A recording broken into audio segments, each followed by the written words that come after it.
भेदभाव कैसे कर सकता है। चुनाव आयोग के लिए न तो कोई विपक्ष है, न तो कोई पक्ष है, सब समकक्ष हैं। चाहे किसी भी राजनीतिक दल का कोई भी हो, चुनाव आयोग अपने संवैधानिक कर्तव्य से पीछे नहीं हटेगा। पिछले 2 दशकों से लगभग सभी राजनीतिक दल मतदाता सूची में त्रुटियों के सुधार के लिए मांग करते रहे हैं और इसी मांग को पूरा करने के लिए ही चुनाव आयोग ने गहन पुनरीक्षण अर्थात स्पेशल इंटेंसिव रिवीजन SIR की शुरुआत बिहार से की है।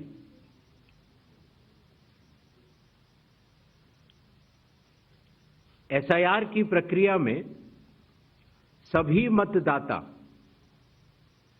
बूथ लेवल ऑफिसर्स और सभी राजनीतिक दलों द्वारा नामित 1.6 लाख BLAs ने मिलकर एक प्रारूप सूची तैयार की है। इस प्रारूप सूची की एक कॉपी आप सभी लोगों को दी गई है, जिसमें कि हर बूथ में जब ये प्रारूप सूची तैयार की जा रही थी तो सभी राजनीतिक दलों के बूथ लेवल एजेंट्स ने उसे हस्ताक्षर के साथ भी सत्यापित किया है। इस प्रारूप सूची में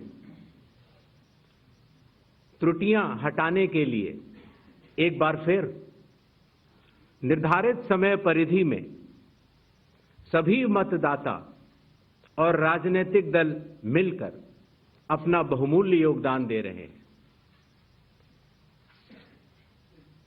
विगत आंकड़ों के अनुसार स्वयं मतदाताओं ने लगभग 28,370 ऐसे क्लेम्स एंड ऑब्जेक्शंस दिए हैं और जो मतदाता 1 जुलाई को 18 वर्ष की आयु पूरी कर चुके हैं या 1 अक्टूबर को 18 वर्ष की आयु पूरे करने वाले हैं, ऐसे 1,03,703 मतदाताओं ने भी अपना आवेदन फॉर्म 6 और डिक्लेरेशन के साथ किया है।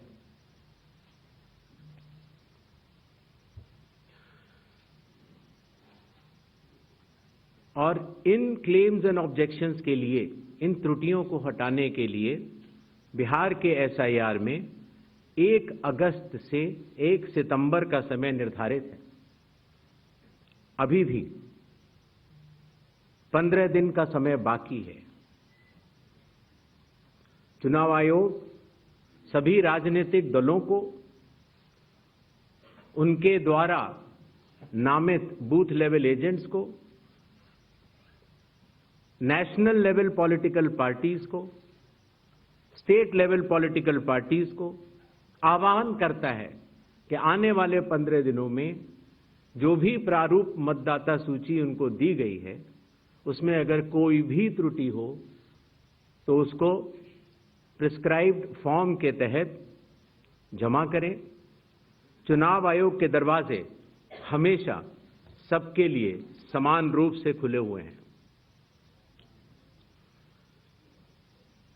जमीनी स्तर पर सभी मतदाता, सभी राजनीतिक दल और सभी बूथ लेवल ऑफिसर्स मिलकर एक पारदर्शी तरीके से कार्य कर रहे हैं, सत्यापित भी कर रहे हैं, हस्ताक्षर भी कर रहे हैं और वीडियो टेस्टिमोनियल्स भी दे रहे हैं। यह एक गंभीर चिंता का विषय है कि राजनीतिक दलों के जिला अध्यक्षों और उनके द्वारा नामित BLAs के ये सत्यापित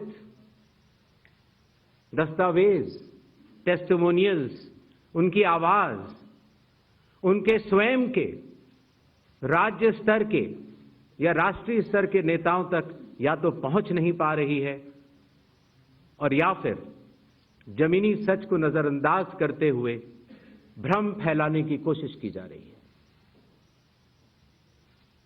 सत्य तो यह है कि कदम से कदम मिलाकर सभी स्टेक होल्डर्स बिहार के एसआईआर को पूर्ण रूप से सफल बनाने के लिए कटिबद्ध हैं, प्रयत्न कर रहे हैं और कठिन परिश्रम कर रहे हैं। जब बिहार के 7 करोड़ से भी अधिक मतदाता चुनाव आयोग के साथ खड़े हैं,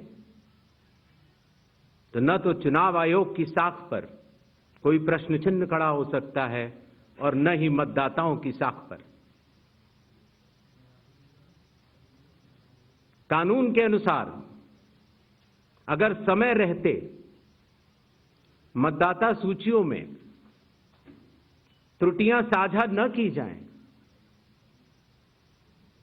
मतदाता द्वारा अपना प्रत्याशी चुनने के 45 डेज के भीतर माननीय उच्च न्यायालय में चुनाव याचिका दायर न की जाए और फिर वोट चोरी जैसे गलत शब्दों का इस्तेमाल करके जनता को गुमराह करने का असफल प्रयास किया जाए, तो यह भारत के संविधान का अपमान नहीं तो और क्या है। जहां तक कि मशीन रीडेबल मतदाता सूची का सवाल है, माननीय सुप्रीम कोर्ट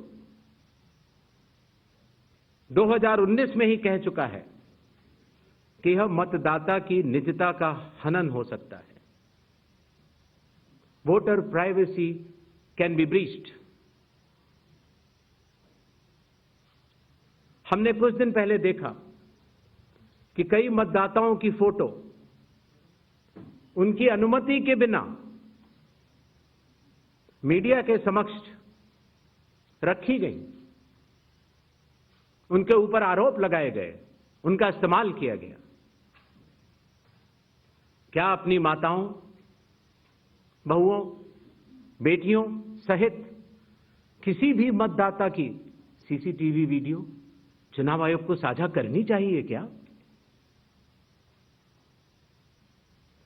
मतदाता सूची में जिसका नाम होता है वही अपने प्रत्याशी को चयनित करने के लिए वोट डालता है। लोकसभा के चुनाव की प्रक्रिया में 1 करोड़ से भी अधिक कर्मचारी, 10 लाख से भी अधिक बूथ लेवल एजेंट्स, 20 लाख से भी अधिक प्रत्याशियों के पोलिंग एजेंट्स चुनाव के लिए कार्य करते हैं। इतने सारे लोगों के समक्ष इतनी पारदर्शी प्रक्रिया में क्या कोई भी मतदाता वोट की चोरी कर सकता है? कुछ मतदाताओं द्वारा दोहरे मतदान के आरोप लगाए गए, सबूत मांगने पर जवाब नहीं मिला। ऐसे मिथ्या आरोपों से न तो चुनाव आयोग डरता है और न ही कोई मतदाता। जब चुनाव आयोग के कंधे पर बंदूक रखकर भारत के मतदाताओं को निशाना बनाकर राजनीति की जा रही हो, तो आज चुनाव आयोग सबको स्पष्ट करना चाहता है कि चुनाव आयोग निडरता के साथ सभी गरीब, अमीर, बुजुर्ग, महिला, युवा सहित सभी वर्गों और सभी धर्मों के मतदाताओं के साथ बिना किसी भेदभाव के चट्टान की तरह खड़ा था, खड़ा है और खड़ा रहेगा। जय हिंद, जय Bharat.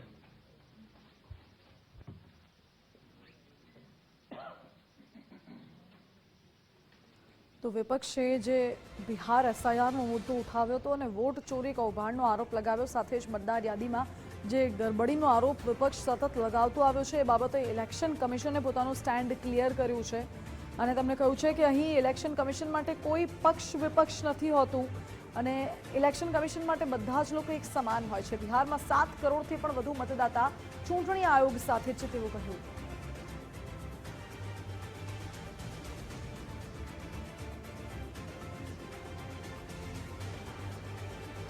From different states, including states like Kerala. Will you initiate an inquiry into all these allegations which are coming from different states? Next, 5 questions. 22.